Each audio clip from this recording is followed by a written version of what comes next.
ndị ụlọakụ nke Fidelity Bank egolola ụlọakụ nke ndị Union Bank UK PLC.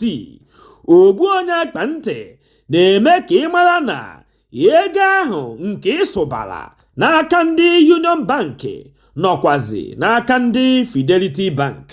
Mana ụjọ atụna gị maka na ọjị eze dịkwa eze n'aka, ya bụ sọ naanị aha ka agbanworo. Ego gị ahụ agaghị ebenata n'ihe ọ dịbụ, ma ọ bụ ọ gaghị amụnyekwa nwa n'elu ihe nke ọ nọ n'ime ya. Onye odeakwụkwọ nke otu ndị isi oche Fidelity Bank a na-akpọ Ezinwa kwupụtara nke a na Wenezdee, mkpụrụ ụbọchị 13 nke ọnwa Septemba anyị nọ n'ime ya. N'okwu ọnụ ya o kwuru sị na ndị Fidelity Bank akwụchana ụgwọ niile nke ha tosiri ịkwụ, na ọ bụzikwa ha nwezi ihe niile n'aka nke onwe ha. O kwukwazịrị sị na ndị ọba ego nke Nigeria, ya bụ ndị Central Bank of Nigeria, esunyego ha akwụkwọ nke gosiri na onweghọzi mgbochi ọbụla ji ha, na ha ga-ejizi nwayọọ were hazie ihe niile ka ọ ga-esi wee dị. Ya bụ ụjọ atụ n'ụlọ n'udo dị.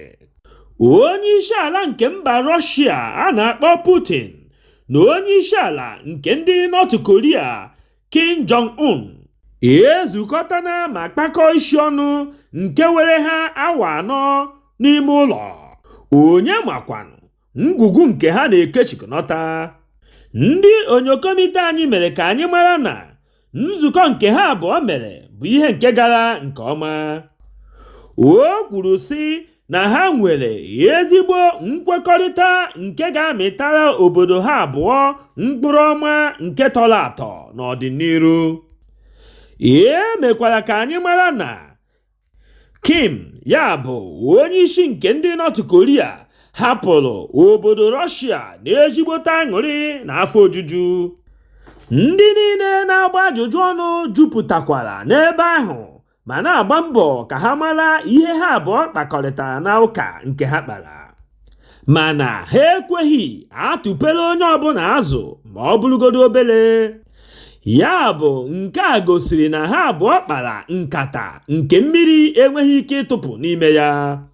Ogbu onye akpa ntị werezie na-ajụ gị bụ onye na-ege m ntị na ọ bụrụ na ọ bụ gị bụ Putin, ị nwere ike ikwupụta ihe nke unu kpara na nkata. Ejizi m ohere a were na-ajụ gị nwa onye na-ege m ntị, kedu ihe ị chere banyere okwu ndị a niile ị nụrụ taa? Depụta ya na comment section. Ọ gwụla ka ọ ha anyị n'ọnụ. Echefukwana ibinyere anyị aka n'ebe edere subscribe. O nweghị ego gị ga-apụ, kama ọ ga-abụ mgbe ọbụla anyị wepụtara ihe onyonyo ka ị soro na onye izizi ga-afụ ya.